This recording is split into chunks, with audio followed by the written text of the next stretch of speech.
Good evening and welcome to tonight's broadcast of the Total Nonstop Racing League, live from Kevin Harvick's Kern Raceway. Joining me in the booth, as always, is Joe. I am Bob, and we've got a fantastic race for you tonight here on the Tabletop Trio Podcast Network. A very, very fun half-mile short track race with some pretty high banking and just overall a fun track. I know, Joe, you personally haven't raced here before, but this track is just a ton of fun.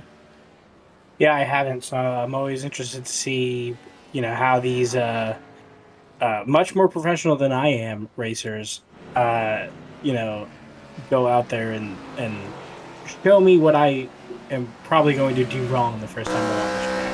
Well, let's take a look here, maybe not on Philip Scott, but as Anthony DeBarro jumps out here to get his warm-up, we'll jump on board just to see what a lap around Kern County Raceway is going to look like.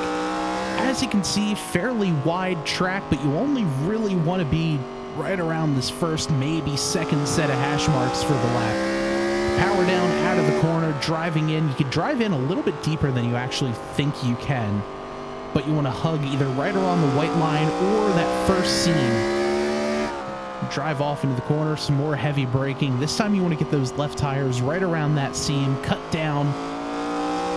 And the big thing is throttle control out of turn one.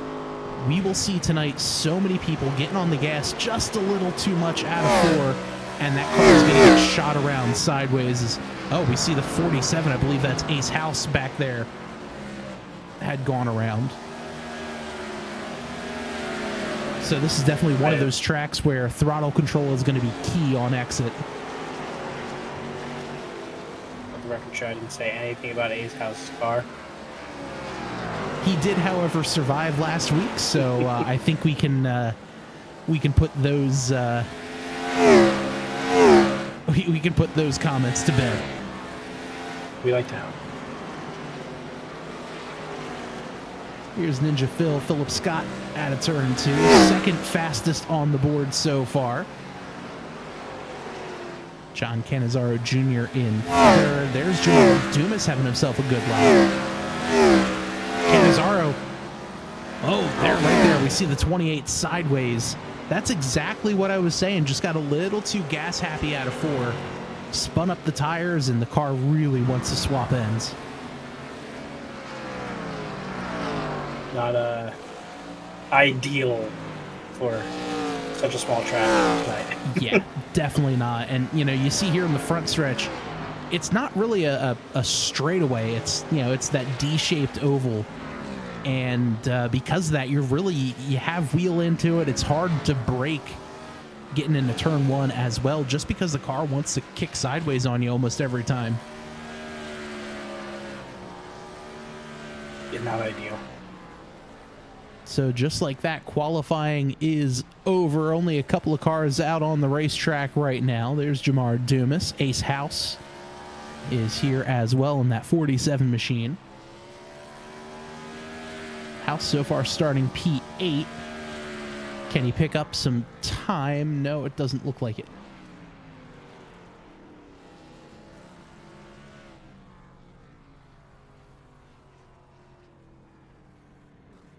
As you see right there, a very treacherous pit entry as Jamar Dumas misses the entry to pit road. Real treacherous there. You feel like you can carry a lot more speed than you actually can. And the hard part here with Kern Raceway is you can kind of see there in the background, there is no pit wall. So you really have to kind of judge where your pit crew is. There's no lines for a pit box or anything like that. So it's it's going to be a tough one for drivers to find their box once this race gets going. But let's take a look here at the starting lineup for tonight's race. On pole is the number 77 of John Cannizzaro Jr. On his outside is the 27 of Anthony DeBarro. Philip Scott is going to start third alongside Jamar Dumas in fourth. Jonathan Gaston and Chris Cabot make up row number 3. Row number 4, we've got Adam Stewart and Ace House. Row number 5 has Jason Schue and John Cannizzaro Sr. Jacob Bettis in the number 6 car. He's not the 21. We changed that just before the beginning of this session, so he'll be in the 6 car. And then Garrett Gleason rounding out the field here in 12th this evening.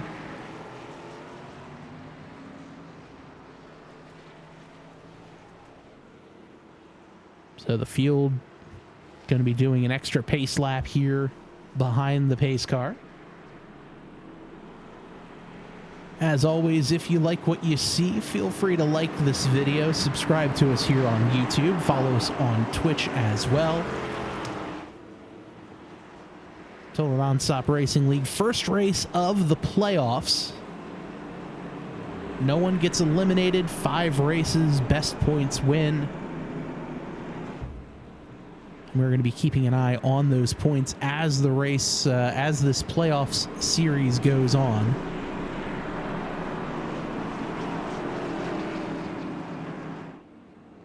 But the field making their way out of turn number 4. The playoff drivers here, John Cannizzaro Jr., Anthony DeBarro, Chris Gabot, Jonathan Gaston, Ace House, and Philip Scott are our playoff drivers. Adam Stewart just barely missing out on the cutoff. But as we say that, pace car pulls off. Green flag in the air, and we're racing here at Kern County. They're side by side, driving off into turn number 1. Oh, the 77 and the 27 both sideways. They're going to back it in the wall. And oh! Ooh. Huge hit, father into son. I was going to say junior, senior, not the... Not what they wanted to start that race. Definitely not the best way to start off the playoffs. Philip Scott, the biggest winner in that. He's going to jump from 3rd to 1st. And it just looked like a matter of cold tires, a couple of guys driving in extra hard, and around they go. Hopefully his car doesn't have too much damage. It was a T-bone, so it didn't hit it didn't look like he got the tires hit, so at least he's got that going for him. Yeah, and let's take a look here at this restart, at the start. There's the 77, the all-white car on the inside line. No contact. Yeah, it just looked like the 77 got sideways and kind of hip-checked the 27, but unfortunately, Senior had nowhere to go. Yeah. Let's go one more time. This time, let's go on the roof of the 55. And he just wasn't expecting the 77 to be stopped there. So a tough break for all involved.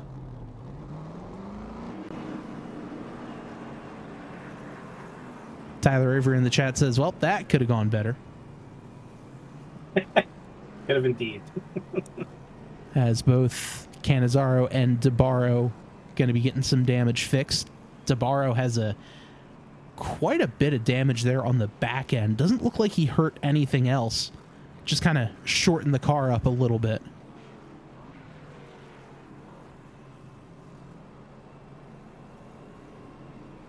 So, one corner in the books, and we're already looking like we've gotten a couple of battle-scarred race cars. But the lights on the pace car are off, and we're going to get ready to go back green.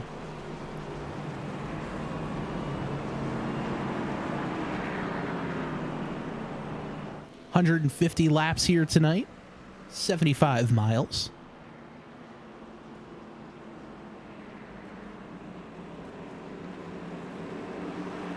But the pace car pulls off. Field in the hands of Philip Scott.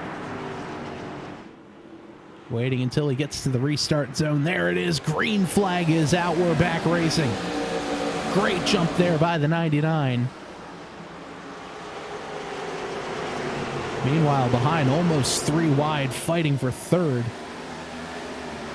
Because now there are 3 wide a little bit further in the back. Here comes the 27 and the 77 fighting their way up side by side yet again through the middle of the pack. House running the high line. I was going to say something about Cinco de Mayo, but I thought maybe it was too early, and then we got off to a hot start, so maybe it's not.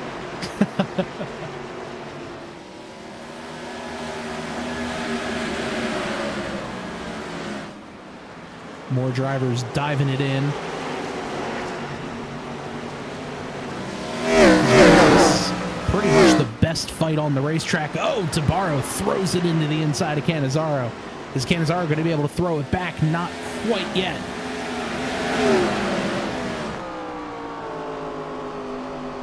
'77 to the inside of the 4. He's going to clear him out of 2. Just like that, they restarted 11th and 12th. They're already up to 4th and 5th. Wow, that they were able to move up that quick.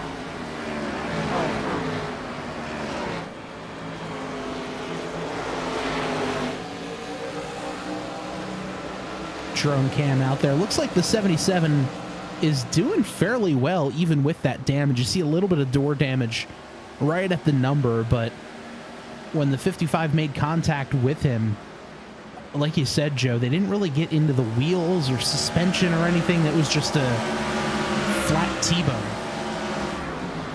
So really, I think that best beats. yeah, I mean, if you're gonna get hit, that you might as well make it square like that.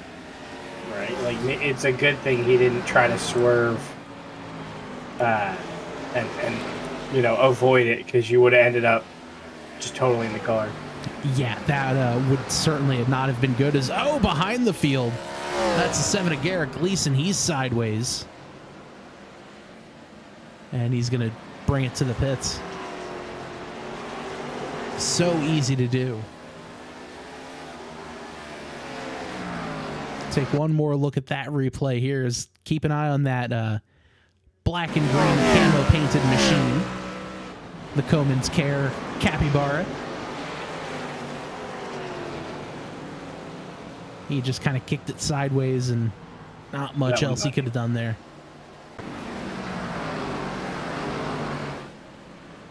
Out front, that's your gap from our leader. Philip Scott about a 1.2 second lead over Chris Gabot. Gabot has Tabarro charging behind him.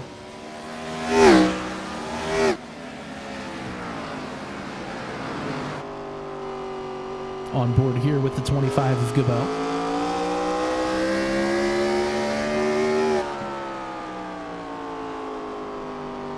As always, our cameras tonight brought to you by our friends at Track Cams for Gourmets. You can check them out, trackcams22.com. Or you could use the link in the description down below to help us out. It's our affiliate link. Help you out, we'll help you. Or help us, we'll help you. You know what I mean. We got that.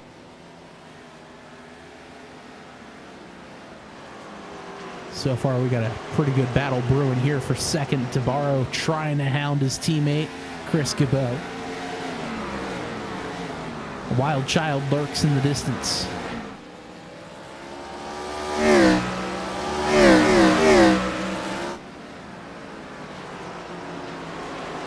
Just a great racetrack here at Kern County.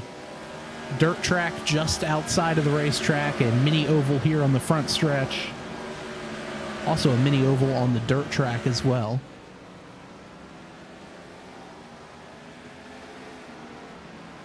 Track always puts on great racing. We saw a great race in real life in the ARCA West Series last year, where they were 3 wide coming across the line, basically attached to each other, but everyone kept it clean.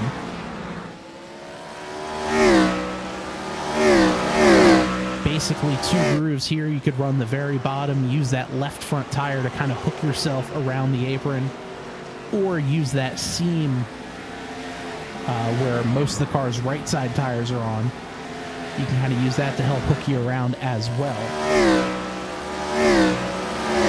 As we say that, Cannizzaro are able to get around the 25 of Gabot.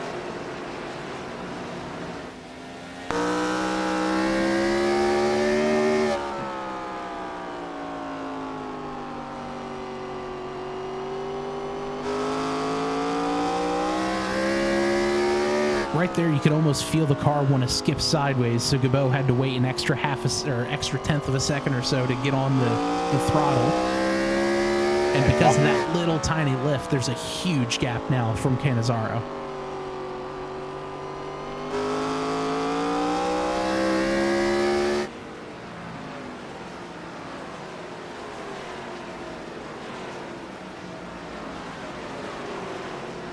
Another good battle back here. This is for 7th. Gaston putting a little bit of pressure there on the number 4 of Adam Stewart, the Welts Clothing Machine.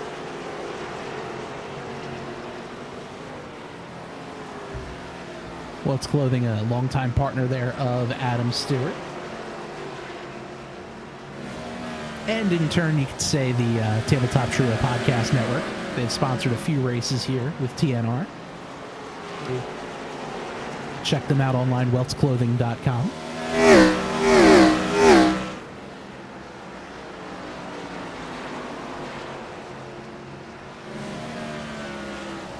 Gaston just trying to work on getting around Stewart. Can't quite get anything going there. He's going to try the top side. There's Jacob Bettis as well in the 6.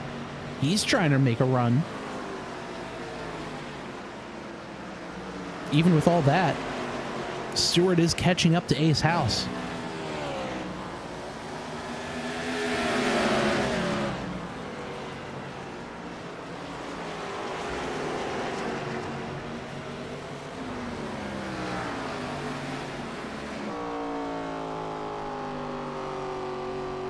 On board here with the 47 of House, Adam Stewart takes a peek to the inside. Can't quite get it done yet.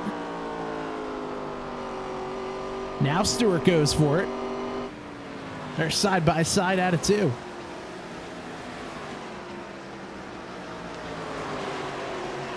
Still side by side. Stewart to the bottom. Got him by about a tire length as they cross the line.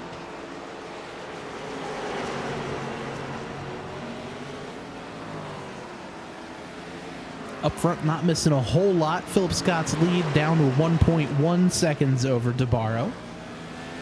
Cannizzaro about 2.5 seconds back. Oh, a little bit of contact there. And House is going to snag the wall. I don't know if the 4 got a little tight and into the 47 or if the 47 made contact himself.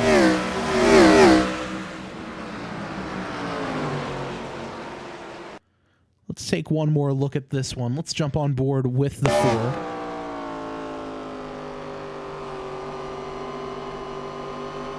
Let's get the, oh yeah, a little bit of contact there.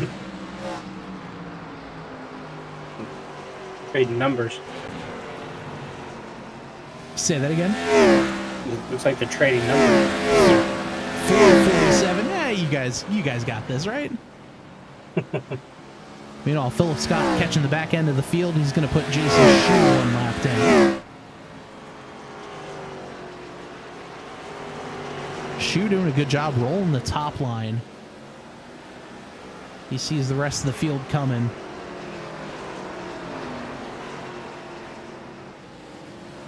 Pretty accomplished real-life racer as well as Jason Schue. So Schue just knows, all right, you guys are faster, go for it.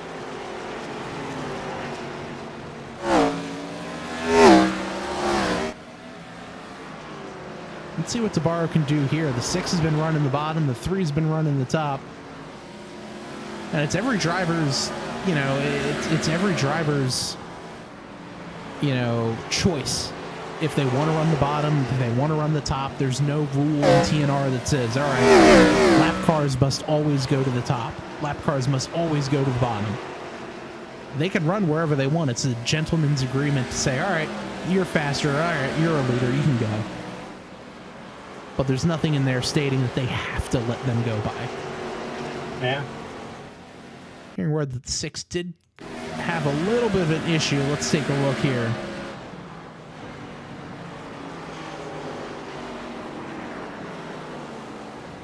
Big slide there. Looks, almost identical to what happened to Garrett Gleason. That's what the leaders allowed the leaders to catch up.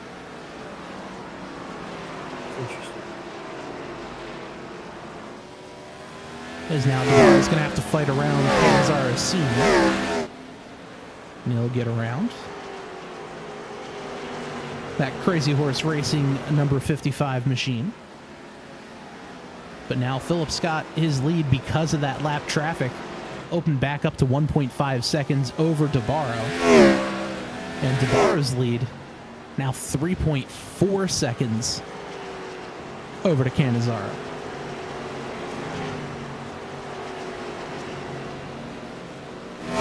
has not left his bumper.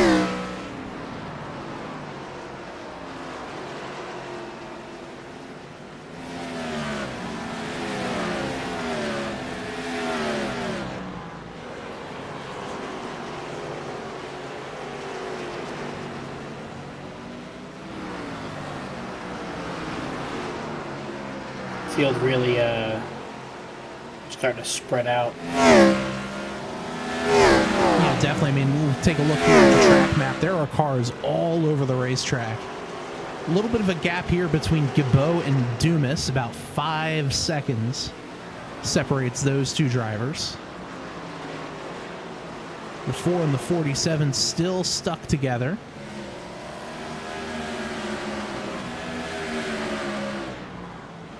But right now, this is the closest fight on the racetrack between Cannizzaro and Gabot. And Joe, the weather right now, not a factor at all here. 73 degrees air temperature, 79-degree track temp. So plenty of grip. We're not really going to see anyone slide around, spin out, or anything like that unless, you know, it's more user error than nature. But as we say that, Gabot gets around Junior. Yeah, another thing I don't think Junior's having a lot of luck with is right out of the gate, he kind of spun up those tires, burned them a little bit, heated them up a little bit. And I don't know when these guys are going to have to pit. Yeah, that's also kind of the big question here is if they do 3 stops, or 2 stops, I would assume it'd be 50, 100, and then go the rest of the way. Mm-hmm. Lately, it's been a 3-stop kind of race, so maybe, I mean, 45, 90. But if you do that, that's a 60-lap run at the end. As, the 6 sideways in front of the field, and that's going to bring out a yellow, so whatever fuel strategy we were just talking about, crumple it up and throw it in the trash. Never mind. So Philip Scott is going to be leading us. Yeah. Unfortunate for him. That's not what he was looking for. No, he had a huge lead, and he was definitely hoping that the field would just stay green, but let's take a look now. I mean, this is a huge opportunity if you're Anthony DeBarro.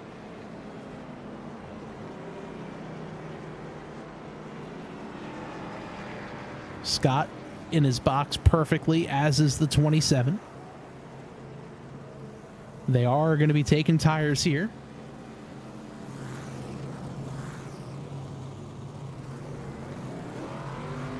Scott down and away. DeBarro down and away. Scott's going to get the win off of pit road. And I believe Gabot does wind up beating Cannizzaro. Yeah, I wonder if Cannizzaro hopefully was getting a tiny bit of damage fixed while he was fueling and gassing. Or firing. That very well could be.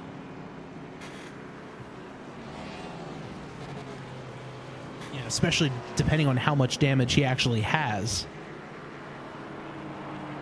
I think the 55 is staying out, so he's going to get his lap back.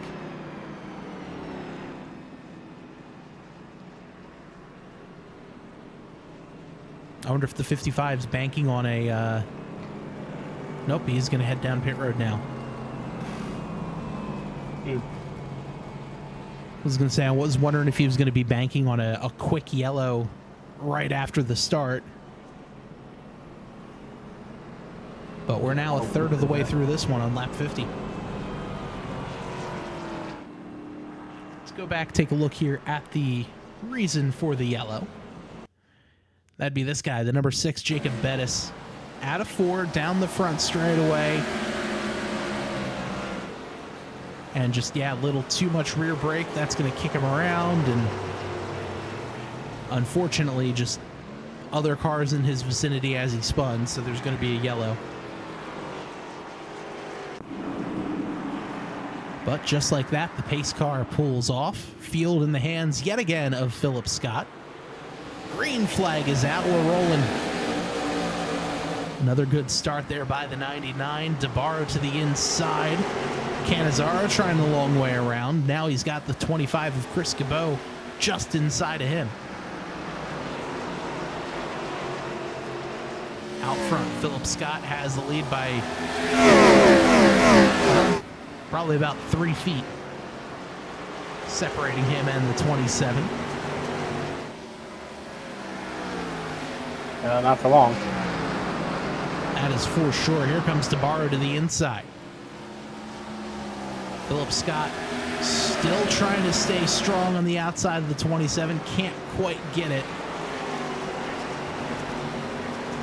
Now he's going to fall in the clutches of John Cannizzaro Jr. Scott drives in front of Jr.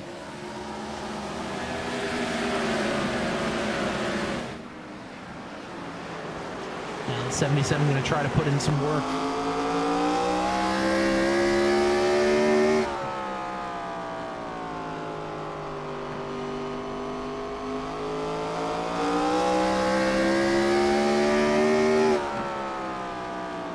You can really hear how light you have to get onto the gas out of these corners. This is just so easy to spin out. Yeah, as we've seen several times so far.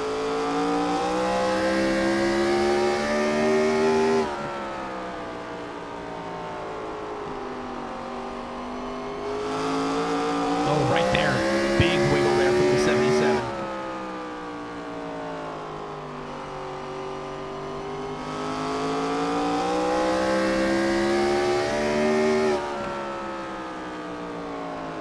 Some fantastic camera angles from our friends at Track Cam's Ford Gourmets.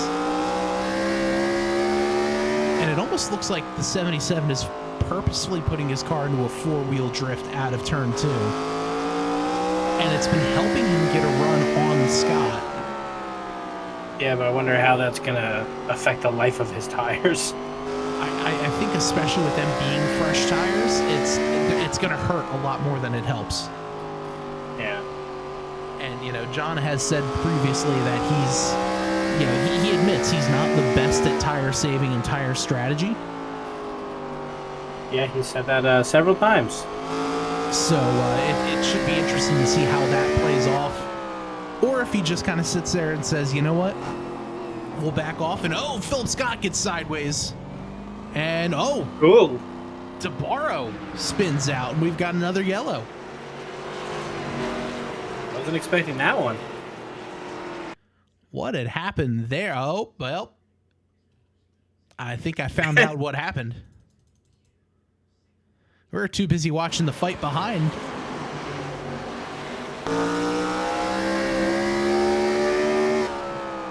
As right there, yeah, Philip just got in a little too hard, and around gives DeBarro, but a very light, lazy spin. So no damage there. So that'll give the lead back to Cannizzaro. As we have DeBarro, Gabot, Dumas, Bettis on pit road. Adam Stewart, our lucky dog, so he's going to get the lap back.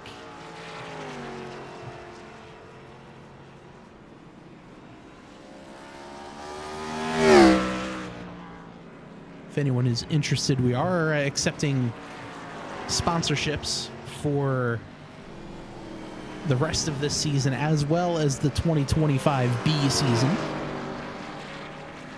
Race sponsorships as well as full season lucky dog. Have your logo up on the screen every time there's a lucky dog.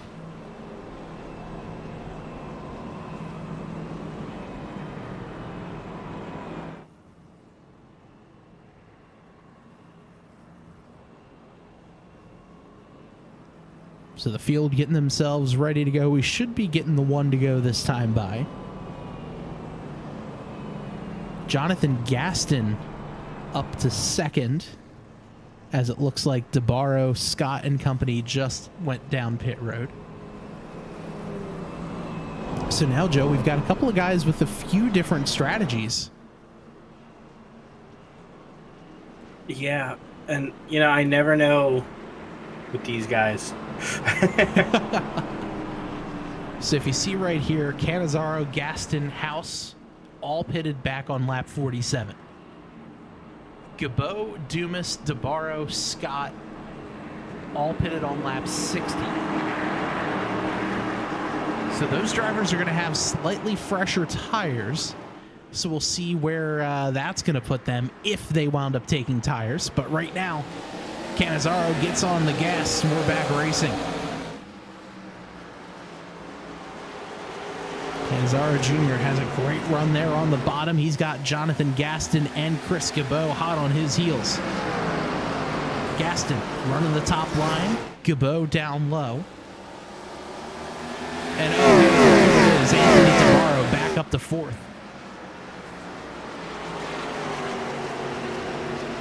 Yeah, lucky for him, it was only a spin out. He didn't actually take any damage. Yeah, I think the luckiest driver of the race so far is that 27. I guess unluckiest, but also luckiest. As he was spun twice and still currently in third. I don't know if he'd taken a T-bone lap 1 by his father and still currently being in first place is pretty unluckily lucky. Yeah, that is a very valid point. On lap 1, mind you. Yeah, lap 1, turn 2? Yeah.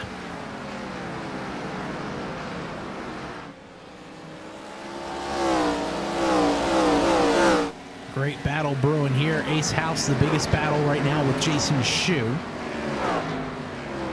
This right here for 7th. We'll pick up this battle here.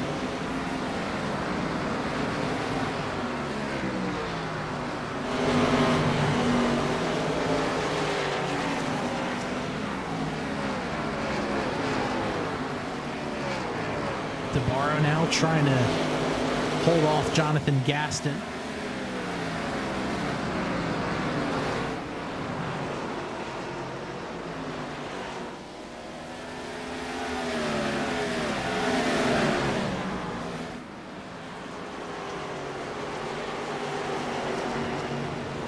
As, Gabot goes around.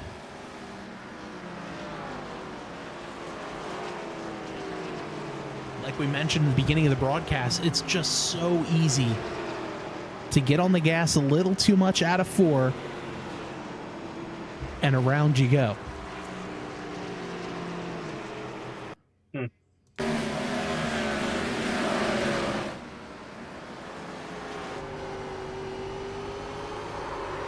Yeah, right there, a little too much gas.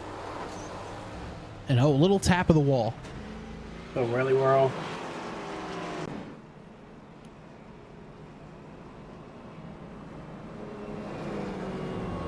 So I believe Jacob Bettis is going to be our lucky dog here. Joe, I think this might actually be the highest number of cautions we've had in a race all season.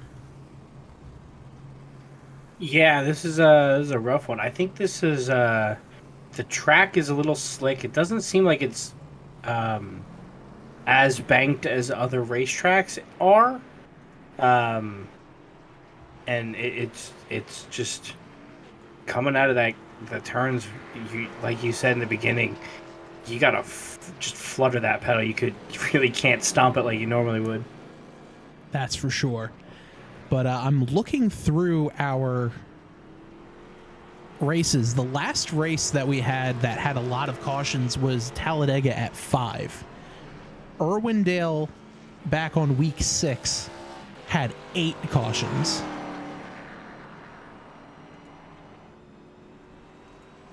Everything else between 1 and 2. We opened the season with the Daytona doubleheader, had 0 cautions. Iowa had 1. Nothing at Chicagoland. We had 2 when we raced at Michigan. 8, again, like I mentioned, at Irwindale. 1 at Talladega. 3 at the second Talladega race. Nothing at Rockingham, nothing at Twin Ring Motegi, nothing at Atlanta, 2 at Atlanta for the second race. Or sorry, 2 at the Atlanta Superspeedway, 5 at iRacing Superspeedway, nothing at Las Vegas last week. So that being said, fantastic clean racing here at TNR. Yeah, this is just a rough one. And I think it could just be contributed to the banking dropping down to the flat and the way they kind of come up out of the banking as opposed to from the banking to the flat. It almost kind of, the ground almost drops out from underneath of the car. And because of that, little light on the rear wheels, if you get on the gas a little too hard, around you go.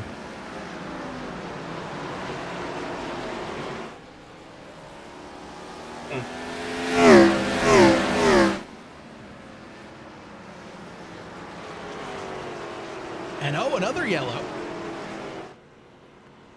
Chris Cabot and Jonathan Gaston get into it. Let's take a look at what happened here. Here is Cabot. Whoa, what happened to Gaston? Gaston just kind of stopped coming out of 4.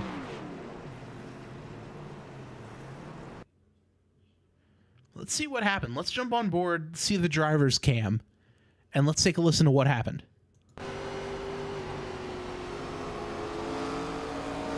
Sound like his... I think he shifted.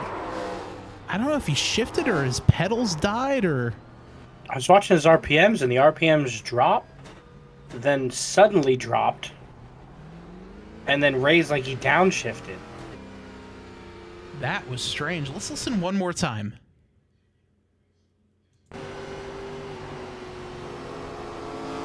Just kind of died off, fell out of gear.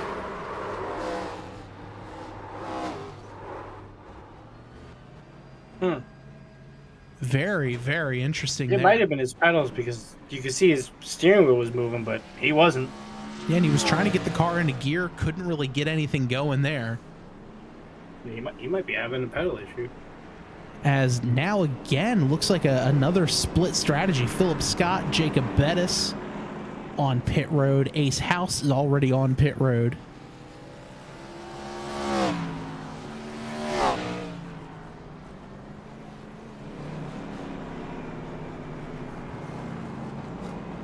Well, this is caution number 5. 8 is the record, like we mentioned, for the season so far.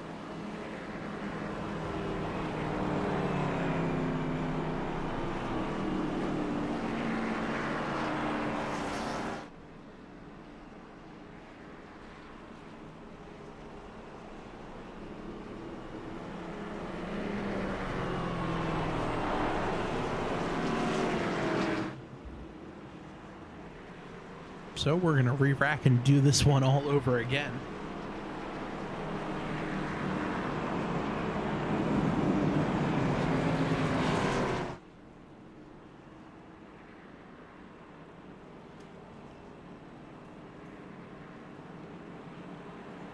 Going to go green now with 69 laps to go. Nice.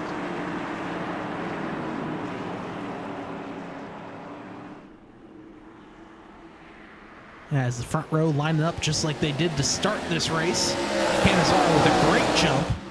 This time he is going to clear DeBarro. DeBarro not having any of that as he's going to take a peek to the inside. He's going to try to get a nose in. He does. Side by side, through goes DeBarro. Or does he? Canizaro battles back on the top side. He's going to use the wider part of the track to get a better run on the exit. As now Canizaro's going to try to cross him over. Now Canizaro to the bottom.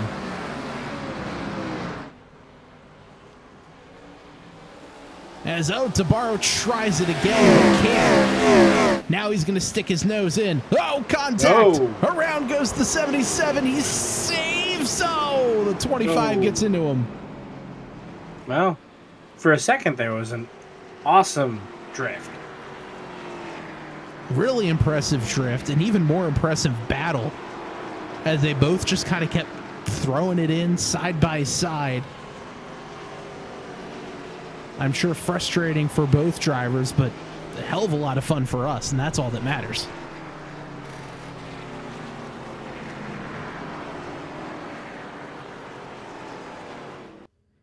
Let's take a look at that one again. This time we'll jump on board here with the 27 of DeBarro. And you can see right there, just a little tap. And around they went.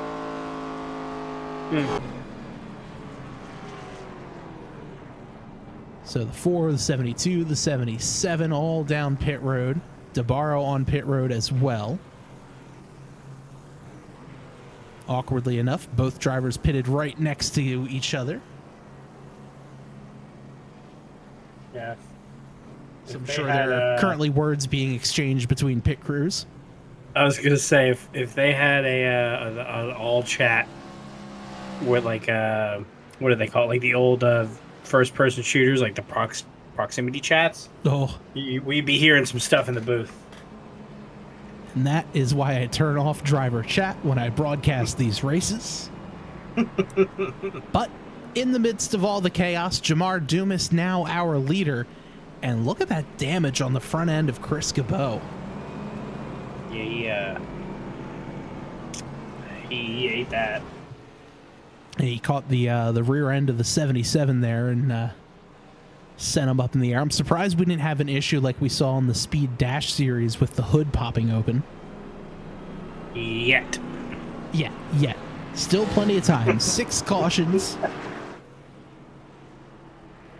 This race is now the race with the second most cautions this season.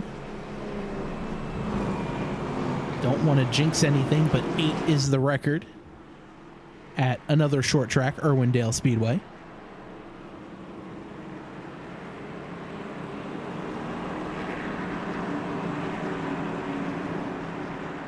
Dumas, if I remember correctly, the last time TNR raced here, had himself a great run in the truck series. I think I even wound up leading a couple of laps here as well.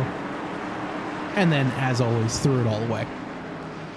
Dumas, though, going to lead the field to the green into the restart zone. Green flag is out. We're back racing. He's got himself a great start. Here comes Philip Scott. He's going to try to peek down low. Can't quite get his nose in there.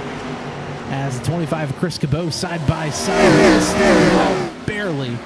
As here comes Philip Scott to the inside of Dumas. Dumas tries to shut the door. Oh, contact back behind the field, and we've got another yellow. Oof. Bettis and Stewart got into it.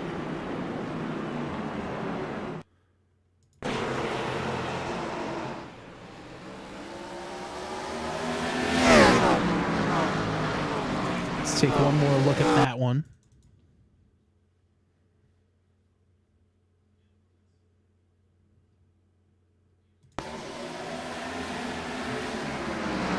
As they're 3 wide, the 6 and the 77. 6 kind of got up into the 4.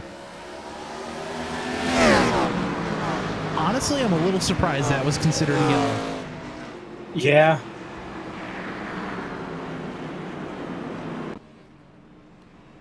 Even my scoring monitor said, no one wrecked. It was just a yellow. Yeah, out of all the things that we've watched iRacing not consider a yellow, that's shocking that it was.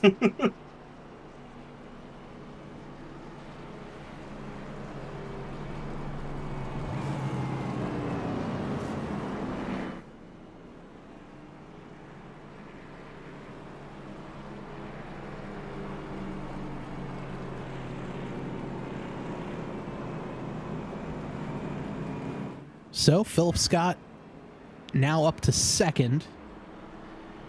And like sharks lurking in the depths below, Cannizzaro and DeBarro yet again attached at the bumper. Yeah, Scott moved back up to second.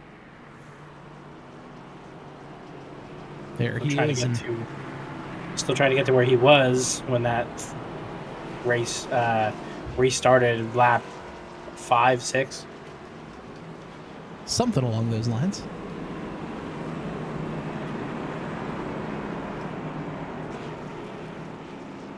Jason Schue, from going a lap down early, currently sitting in third.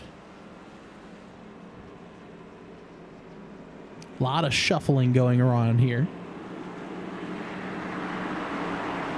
But pace car pulls off. Field yet again under the command of the 28 of Jamar Dumas. He's going to get going. A great start there for him. And we're back green. Schue, not the best of starts. He's going to have the 27 stuck behind him. Here comes Cannizzaro, though. Cannizzaro to the top side. They're 3 wide. A little bit further back as Cannizzaro gets around Dumas, as will DeBarro here.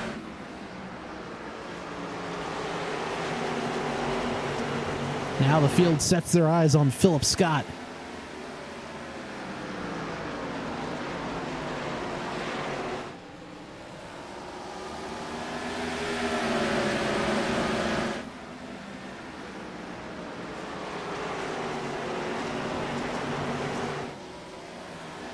Scott still leads.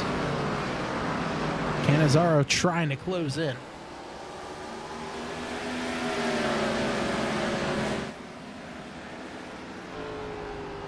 We'll drive on board here with the 27 of DeBarro.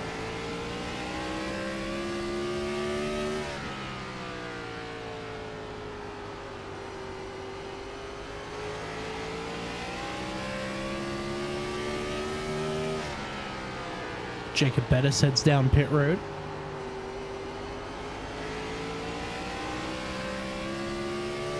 And if you look at how neutral his steering wheel is, this being DeBarro out of turn 4, you can kind of feel how much the car already rotates.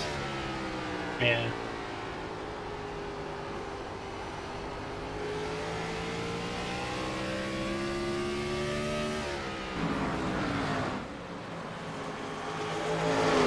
As yellow. Jason Schue goes around. Let's see what happened to him.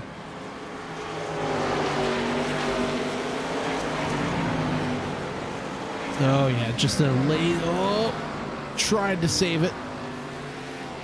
I don't know how that's a yellow. I was gonna say again, I don't think that's a yellow. I don't think. Yeah, no, that should not have been a yellow, but that is at the will of the iRacing gods. I guess because he touched the yellow, the white line at the bottom. I don't know. So everyone but the top 3 come down pit road. Dumas taking tires, Stewart taking tires, Schue taking tires. Does not look like Gaston's taking tires, though. So everyone's tire strategy is all sorts of backwards.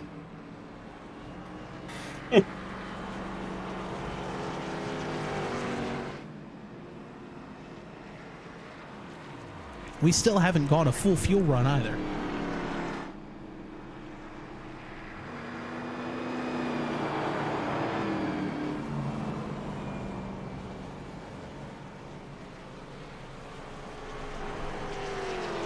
And because we haven't done the full fuel run, we have no way of saying, yep, we can definitely go the rest of the way on fuel now.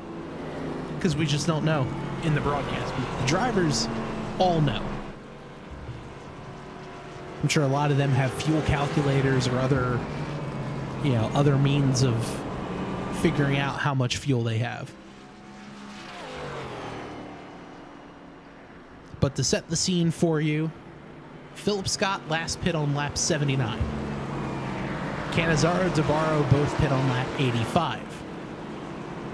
Everyone else just pit.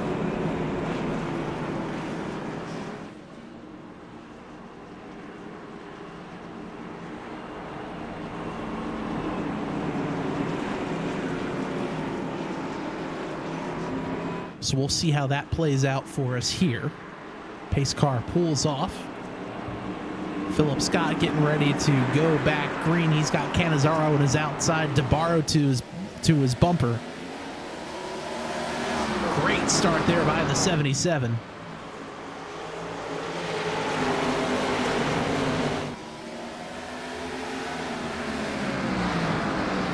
Cannizzaro has the whole shot. Here comes DeBarro trying to push his way through. DeBarro to the inside of Scott. So we'll drop Philip Scott down to third. And now let's see what happens.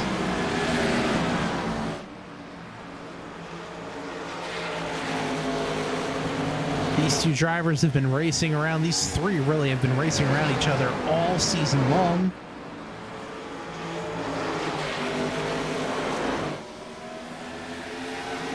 As, trouble in the back. Adam Stewart and Chris Gabot come together.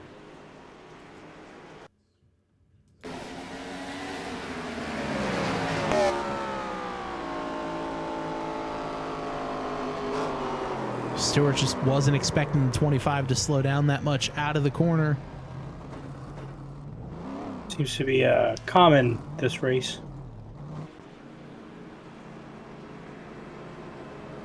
So we're going to re-rack and do this all over again, but again, we're going to start things off the top four as they started.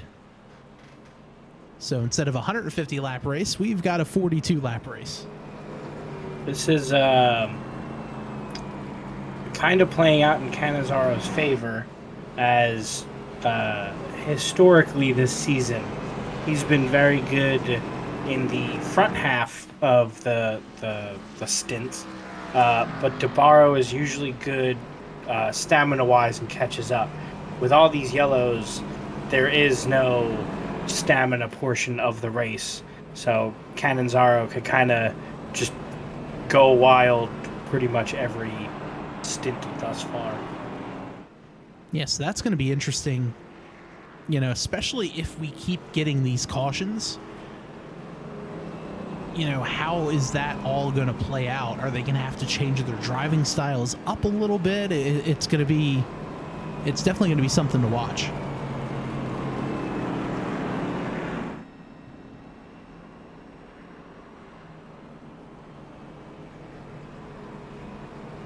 Maybe my Cinco de Mayo was not far-fetched.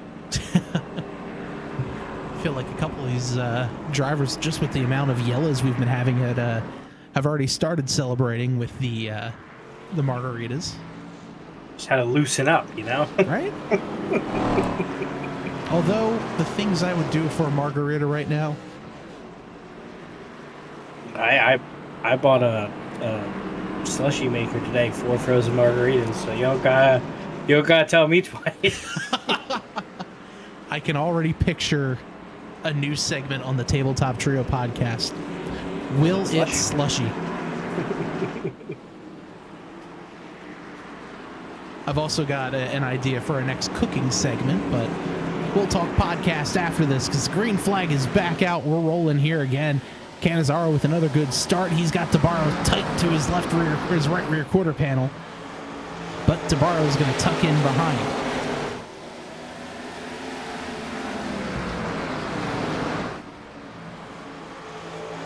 Side by side for third between Philip Scott and Jamar Dumas.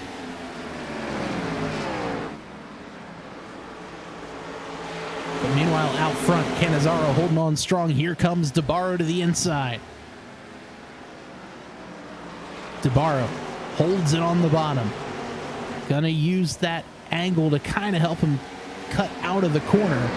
DeBarro gets a better exit, but they're still side by side through 1 and 2. Neither driver giving an inch.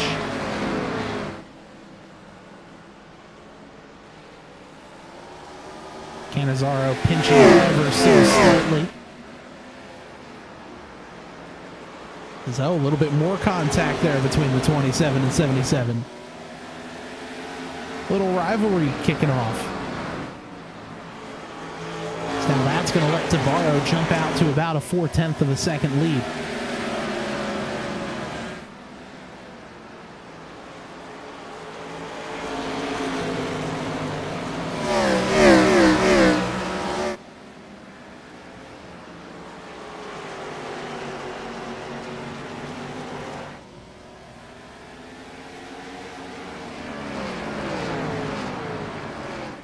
Philip Scott all over the back bumper of Cannizzaro, trying to get a move done.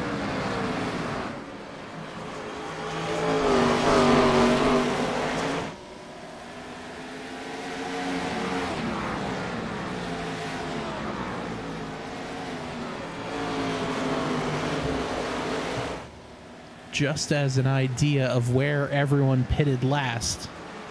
Oh, Kubo looking like a candy cane.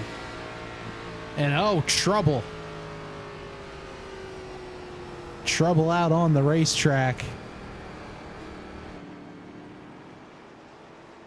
And unfortunately, it's looking like John Cannizzaro Sr. had an issue. Just, a little too much gas. Oh, a little too much gas. Now that is worth a yellow. That one makes sense. And he did it with style. It really did look good. Kind of reminded me of, I think it was Cars, right? When Lightning moved backwards and started doing that little... Almost reminiscent of iRacing Super Speedway, with cars finishing in the air, upside down, left, right, and center. Oh, man. Back out we go. So now Philip Scott, the only driver who is not pit. Scott last on pit road, lap 79. Dumas, Schue, lap 100. Gaston, 107. Stewart, 108. Cannizzaro Jr., 118. DeBarro, 118. Gabo, 118. Interesting.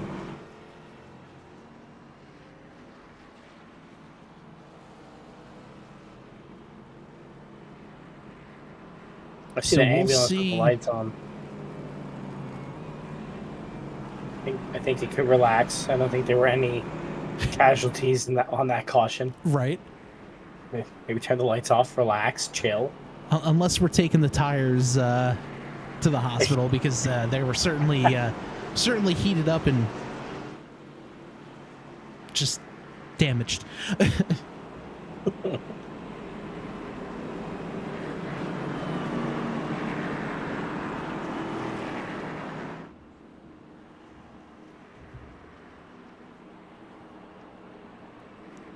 So Jamar Dumas now second. Row number 2 has Jason Schue, Jonathan Gaston.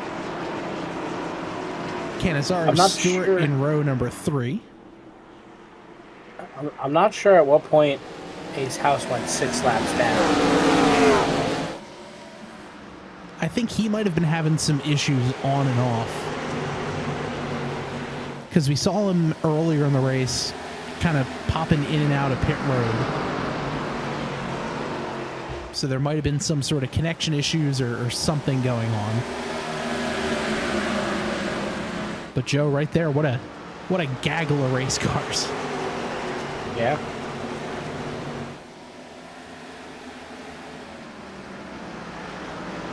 Whole field feeling like they're stuck under a blanket. There's trouble. Schue and Dumas around. A lot of bumpers missing.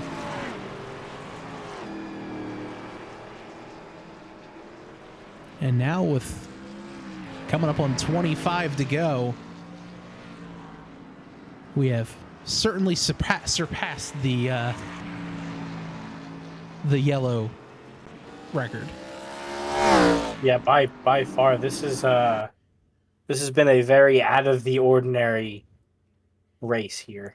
Yeah, no, right there, just a matter of a couple guys coming together and just nowhere for them to go. As Bettis and Dumas head down pit road. Did someone accidentally like oil slick the turns this race? You know, Anybody have any oil leaks? No. I think they're going to have to check on that.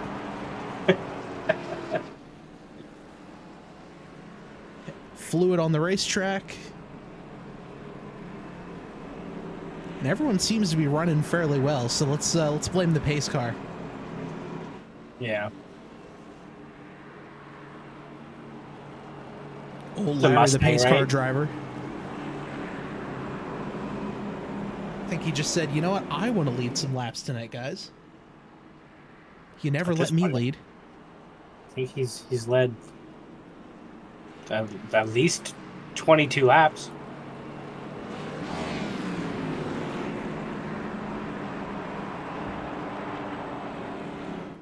I'd definitely give it to him. Probably if we're sitting there, figure caution is what, 4 laps? I was gonna say 2, but yeah. So even if we go 2, that's 22 laps. 4, that's almost what? Almost 50 laps. Yeah. So we very well could see Larry, the pace car driver, leading the most laps here tonight. Unfortunately, he is not in the playoffs. Yes, so his points do not count. But drivers that are in the are in the playoffs are leading us back to green. Philip Scott in the inside, Canzaro Jr. to the outside. Those are both playoff drivers. As well as Anthony DeBarro just behind him. DeBarro all over the back bumper of Philip Scott.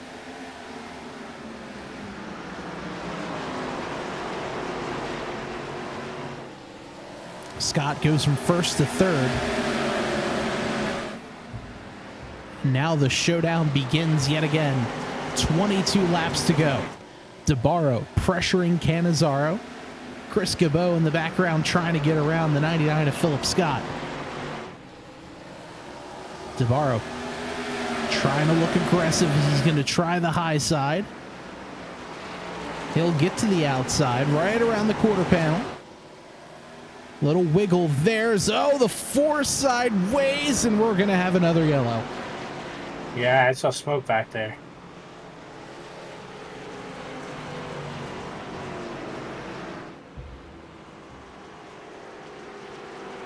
Let's take a look here. Adam Stewart there in the number 4 car. Just on the gas a little too hard. Catches. Oh, boy, almost had it saved.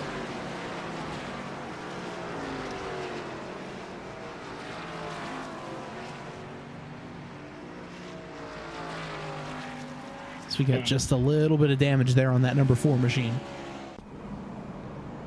But Philip Scott now heading down pit road. And if Scott has an extra set of tires in the pits, we might be looking at a... Oh, he does have an extra set. Oh, this could be interesting. He's got fresh tires. Everyone else last pit on lap 118. So that's about 12 to 13 lap fresher tires than the rest of the field. And he's only going to be starting in 8th, so that's row 4. Yeah.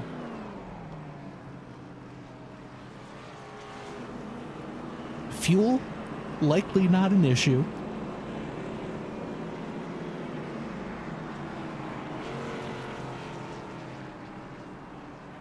So this could get real interesting to see how that 99 is going to slice and dice his way through traffic. But at the same time, we know 2 drivers specifically are going to be fighting like hell at the front of the field. Yes. Yes, that is true. And barring anything wild and crazy happening, we have a pretty good chance at talking to both of them once this race is over. Well, At 12 cautions, wild and crazy is possible. That is for sure. So when we go back green, Joe, 16 laps. Is Philip Scott going to have enough time to make it to the front and get around these drivers? Are we done seeing yellows? And what could happen next? I don't know. 17 to go. I feel like they would only increase as people, these guys want to move up. Great start there by the front. Philip Scott running the top side. He said he's feeling like Superman right now. But out front, we got a couple of guys fighting for every inch of real estate. Cannizzaro, DeBarro.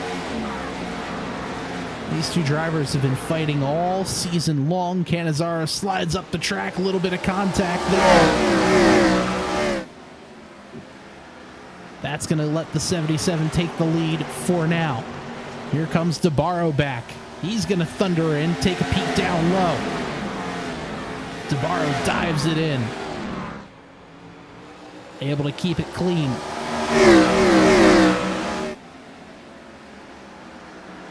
Great racing here between the 27 and the 77.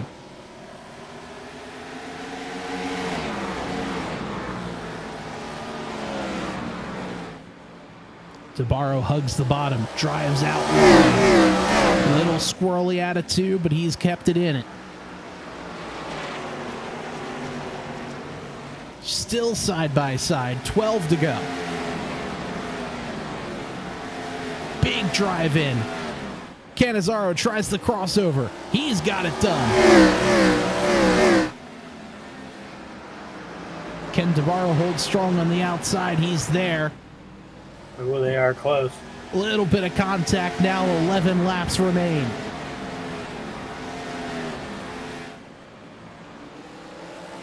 This could be an all-time classic if they keep it green. If they keep it clean and keep it green. A little more contact.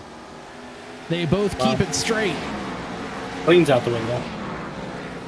10 to go. Cannizzaro slides up. That's going to let DeBarro get advantage.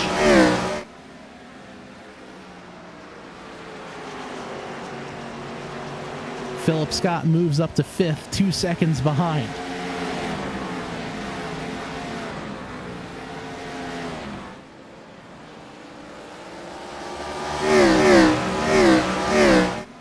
Cannizzaro trying to get back to the bumper of DeBarro. 0.3 of a second is the gap. 8 laps remaining.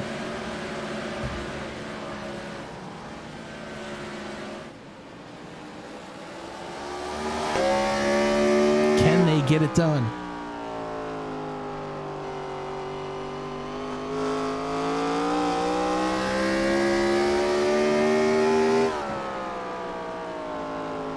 Seven to go. Scott has made his way up to 4th. Looks like Cannizzaro was catching up.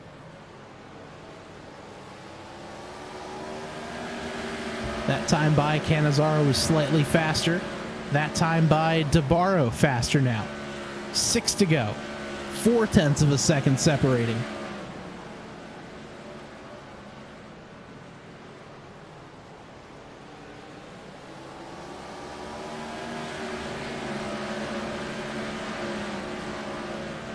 Five to go. DeBarro again picks up about a 10th. Out to the bow. Must be side by side. Philip Scott does get around Gabot, but they've got 4 laps remaining. Can Scott catch them? I don't think he'll have enough time. Unfortunately for Cannizzaro, DeBarro's pushing hard.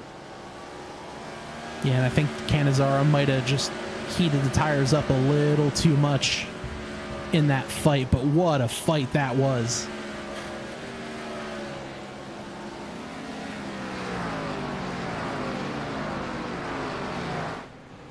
Out of turn number 4, 2 laps to go here at the line.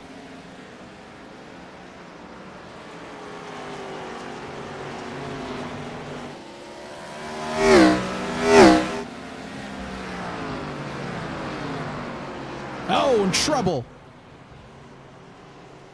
This ain't over yet. Uh-oh. Jonathan Gaston has an issue out of 4.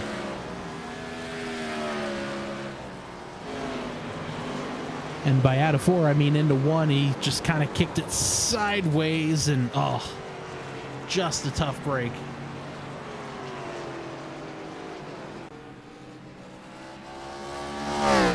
DeBarro's sitting there saying, man, just a few more feet. I had it.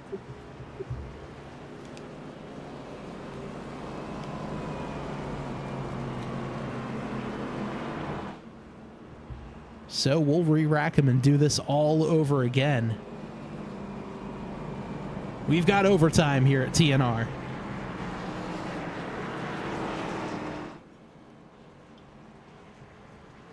You know, I would solicit for a overtime sponsorship, but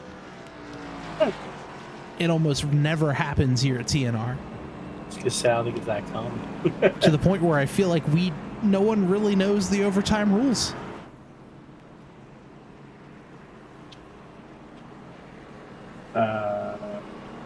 Nope.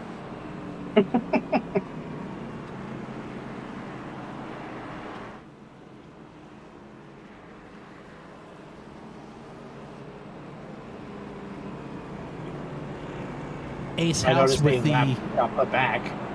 I was going to say Ace House with the amount of yellows we've had is now only 3 laps down as opposed to 6.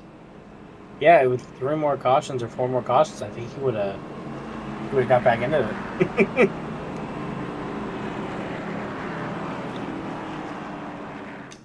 Goes to show you, never stop racing. You don't know what could happen.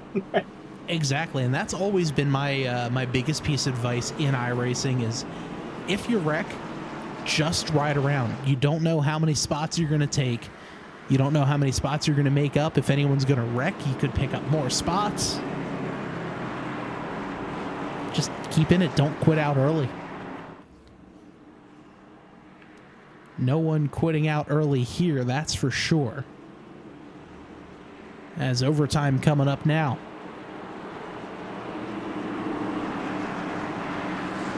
Green, white, checkered. Out of turn 4, DeBarro leads. He's on the loud pedal. He gets up into the 77. Contact made. Here comes Philip Scott to the inside. Almost 3 wide. Cannizzaro pushes out wide.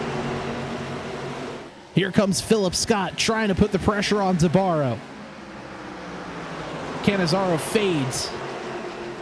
White flag. Can Philip Scott get something going? He does have those fresher tires. 12 lap fresher tires, one last chance.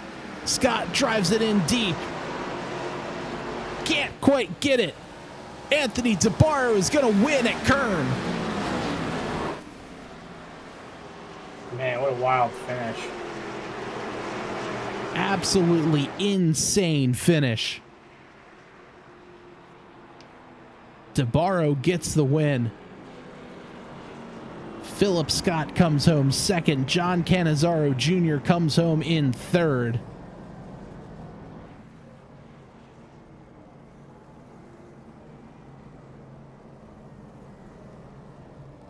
Wow. Oof.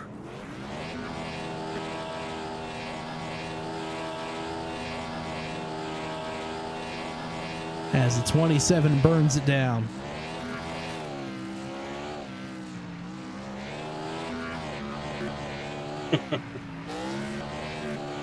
What a wild race.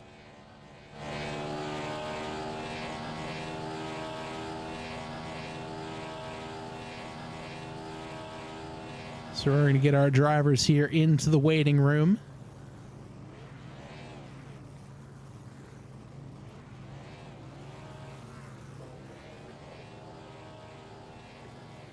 And Joe, I believe you've caught up with our third place finisher, driver the number 77 machine, John Cannizzaro Jr.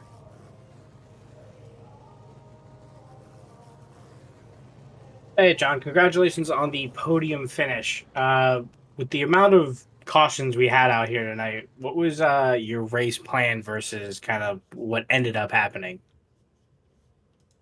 Um, Race plan was to show up and have a good finish and bring the nice new car home in at least one piece for the most part. And unfortunately, I had to be subject to somebody's ego over flexing their actual driving ability. So I'm happy with the finish. I definitely need to start getting these consistent finishes down. The super speedways kind of killed me on that. So if I just kind of get these bad races out of my system a little bit, and maybe I can get the flow going, and stay a point leader as long as I can. It's just it's unfortunate that racing isn't racing anymore when somebody gets a little bit butthurt about something that happens. Mm. How we noticed, I think it was lap one, you got T-boned by your father. Um, were there any apologies in the chat? Um, my crew chief definitely wasn't pleased with them, nor was I. But I completely admit I kind of drove it in there. Didn't think I drove it in there that hard. And I don't know whether he was on my door or I just entered shallow or just what happened. I backed her off in the corner and he was just the first car around the corner. And I'll be having to talk with him a little bit about maybe getting the binders a little bit earlier. But just kind of, it's a little bit of irony. He seems to be one of the guys that always ends up in my door when I'm wrecked. um, so Crazy Horse has a lot of wrecked race cars right now. Yeah, there's a handful. Overall, how do you feel like your finish tonight was for you? Finish was great. I probably could have won the race till I got, I got pushed up the track on the restart on this middle of the straightaway and, sideways off into one. But for what happened and how that race went and how I assume the next few weeks are going to go, I'll gladly take my third place and make my voice heard because I don't care what you think about me. If that's how we're going to play, then that's how we're going to play. It's kind of that simple. Sounds good. I'm sure you got some shout outs for us. I got to thank Tyler. He paints all my cars. His little gags on the back bumper, and this car's got it on the front bumper for probably good reason now. But he's my crew chief. He paints all my cars. He keeps me mostly level-headed for the most part. And I don't know if that showed today, but just senior. I know he didn't look like he had a good run today, but it was probably the best run he's ever had. I don't know where he finished, but he was not having too much fun out there. He did not like Kern County, so. You guys put on the broadcast. You and Bob do a great job. I say it every time I'm up here. I appreciate Bob for coming to me for sponsorships and everything like that too. Garrett, everybody else that puts the league on. I'm gonna criticize them a little bit. Please don't ever put Kern County on a schedule ever again. Bob, that's directly to you. And just everybody else. I appreciate everybody that's in the field, even if I don't really particularly like them for some reason. I still respect all of them, and they're all good drivers. Awesome. Well, congrats again, and hopefully we'll be chatting with you next week. See ya. All right, that's John Cannizzaro Jr., our second place finisher. And now I'm joined by, or third place finisher rather. I'm now joined by our second place finisher, driver of the number 99 machine, Philip Scott. And Philip, one heck of a run there. We thought you were going to make a charge there at the end. Yeah. Was that kind of the plan to save an extra set of tires, especially with the way the cautions were falling? Yeah. I was definitely trying to offset. Of course, what Larry Mack says. He says, if you're gonna follow the leader, you're gonna follow the leader. So I was just trying to offset because me, John, and DeBarro were all really close on pace. I mean, we were within 400ths of each other in qualifying, and so it just came down to just track position, who was trying to push harder than the other. And so what I did, I just tried to offset myself enough. And when they'd battle hard, I kind of just didn't want anything to do with it. So I just kind of tried to and I was hoping for a yellow about where it happened. But when everybody's running hard at the end of the race, and with how squirrely these things are on throttle, on corner exit, it was just tough to really start passing guys until like a few laps to go. And then green, white, checkered. I almost I got like a quarter panel inside to make it 3 wide, but if I made that stick, I would have been home free.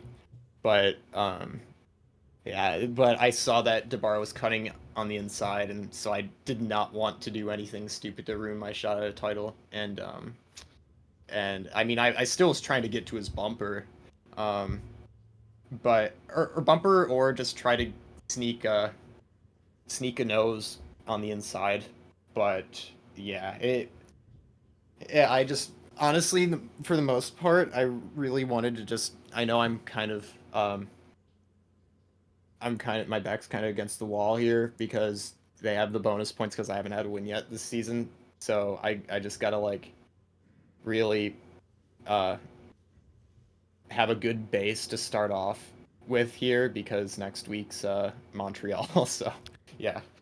And, speaking of next week being Montreal, what are your thoughts there? A fun track, but a difficult one for these cars. A lot of horsepower, not a whole lot of rear grip. And that's a track where you're coming off of some pretty tight hairpins and some technical portions of that track. Yeah, we haven't raced at Montreal since I think 2020B. So it's been forever. And so I've already been obviously honestly the most pressure I feel out of any races are the road races because obviously I've had a long streak going of wins and this one's going to be a big challenge.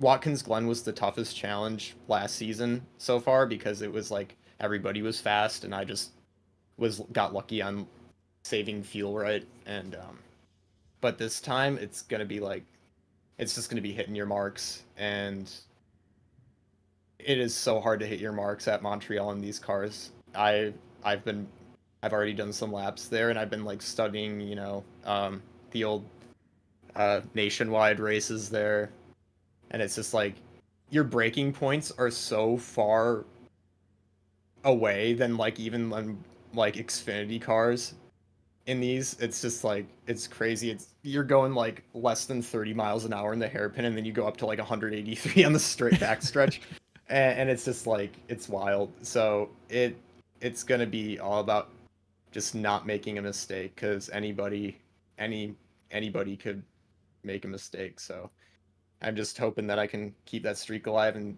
keep on kind of putting a dent into the point standings because yeah, I think it's gonna be a really close battle between I think the top 4 or so, and yeah, I just all I gotta do is just try to get some wins the last 4 races. Definitely. And, Philip, before we let you go, I'm sure you have some shout outs, so let's hear them. Yeah, shout out to Team Ninja Association. We just had our finals yesterday. I got back from New York City today, and yeah, it was a great event. So if you want to check out Team Ninja Association on YouTube and watch the finals on the live streams, it was all the best pro ninjas in the world duking it out in a really big gym, and it looked really sweet. So go check it out. Awesome. Well, Philip, congrats again on the second place finish, and looking forward to seeing you next week at Montreal. Yes, sir. Thank you. All right. That's Philip Scott, our second place finisher, and Joe has caught up with our winner tonight, Anthony DeBarro. Hey, Anthony, congratulations. Crazy race, tons of cautions. Starting with you and Canizaro Jr. on lap 1. And then you two were kind of neck and neck the rest of the race. How was that battle? I mean, there's no shortage of you guys saying back under green. I'm sure of that tonight. So I made a joke to our me, Chris, and Adam were in all our team chat together, and I said, I think we had more cautions tonight than we've had all season combined in every single race. I think it's close. But the deal with John is John's very fast. Has a ton of talent. Very young. He'll get when he gets more experience. He'll kind of he'll gather it. Like, if I just give that extra inch there, here and there, and give that extra room, I'll have a better outcome in the race. So, I mean, it's a couple times he's got me this year, and I don't like racing where there's contact, but I mean, short track you're gonna have that. So, I mean, I just, that one time I let him know I was a little displeased. I didn't try to junk him. I just kind of gave him a little tap. So, hopefully he takes my words here, and like I said, he's very talented and very fast. He just needs to get cool it that little bit, and he'll win a lot more races if he gives that extra inch. Absolutely. And the final lap after the restart, what was going through your head? Um, I honestly went. I was thinking, we'll go a little early, and he timed it perfectly, and it kind of we both just buzzed our tires, and I don't know how we didn't just have calamity into turn one. We both washed up the track, and I thought Philip was going to sneak under us, and I'm sure he was sideways too. There must have been oil down or something, but um, yeah, I don't know. I just, like I said, I went to third. I went to shift to third gear, and the thing just jumped sideways, and I looked up, and he's sideways, and I just focused on, like, what, I can't drive. I can't continue to drive it in deep because I'm already sideways. So I mean, I think that was the Achilles heel of the car tonight. If you overdrove the entry, it would just swing the rear. So I think a lot of guys were trying to overdrive it to get underneath people, and then you know what happens if you do that. So I mean, it was unfortunate that we had so many cautions. It's a really fun track. It just, the car, when the car lost it lost it with the rear end, and it just felt like the rear end wasn't planted, like the track bar needed to be buried or something. It was just a little off. Well, like, other than that, I mean, it was fun. I mean, I enjoyed the tire wear and all that, but I don't know what else we could have done different as drivers. I mean, maybe a little more give and take, but you'll have that at short tracks, and we've been having an awesome season so far, and I don't think we'll have an issue going forward with all the drivers. Yeah, absolutely. I mean, it's funny you said the same thing. I was up in the booth. I was like, "What? They spill some oil on the turns? Like, what's going on?" Um, with your strategy tonight, going in, obviously you had one strategy, first, second, third caution, some strategy. 13 cautions later, what changes did you make?